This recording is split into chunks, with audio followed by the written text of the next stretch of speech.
Hello friends welcome back to our channel. देखो तैल विभाग निजुक्ति आसी जाइए। आपण 10th 12th ITI डिग्री थिले आपण एथिपई एप्लाई करें। आप ऑनलाइन माध्यम रे पोस्ट गुडियो एप्लाई करें। देखो एथिपई ओडिशार सबु जिलार प्रार्थी आवेदन करेंगे।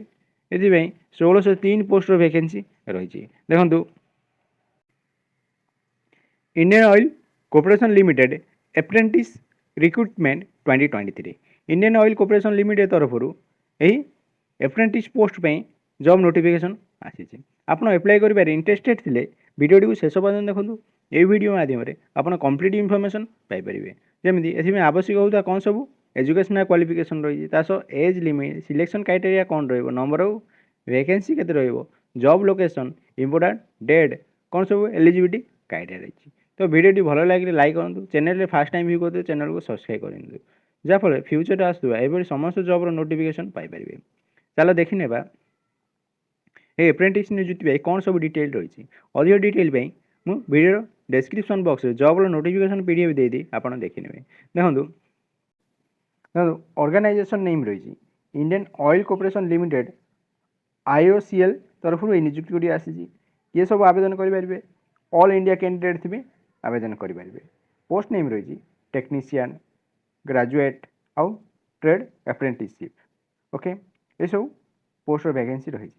टोटाल वैकेंसी रही 1603 पोस्ट वैकेंसी रही। आपड़ ये पोस्ट पे एप्लिकेशन स्टार्ट डेट रही 16 डिसेम्बर रु ये पोस्ट में आप एप्लाई करेंगे। एप्लिकेशन लास्ट डेट बा क्लोजिंग डेट रही 5 जानुआरी 2024। ओके आपन ये पोस्ट में ऑनलाइन माध्यम एप्लाई करेंगे। ओके जॉब लोकेशन रो ऑल इंडिया। एथि आप कौन एप्लिकेशन फी देवे ना। ओके देखो एज लिमिट रही बयस सीमा रही मिनिमम एज रही 18 मैक्सिमम एज रही 24। ओके देखो एजुकेशनल क्वालिफिकेशन बा शिक्षागत योग्यता रही आप 10वीं पास करेंगे कि ITI डिप्लोमा बैचलर्स डिग्री थी any stream arts science commerce तो आप एलिजिबल हो पारे।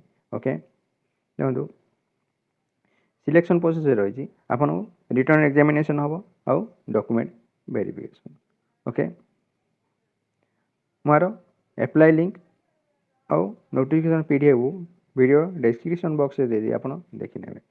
ओके देखो इंडियन ऑयल कॉर्पोरेशन लिमिटेड ये एडवर्टाइजमेंट आप देखिपुं ये स्टेट गुड़िया देजी। ओके ये ओडिशा भी रही। ओके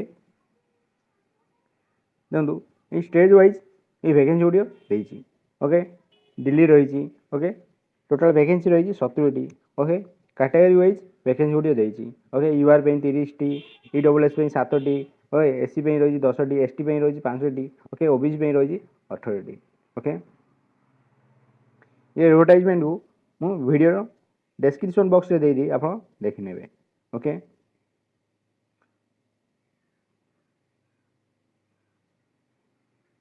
ये ओडिशा भी रही। ओके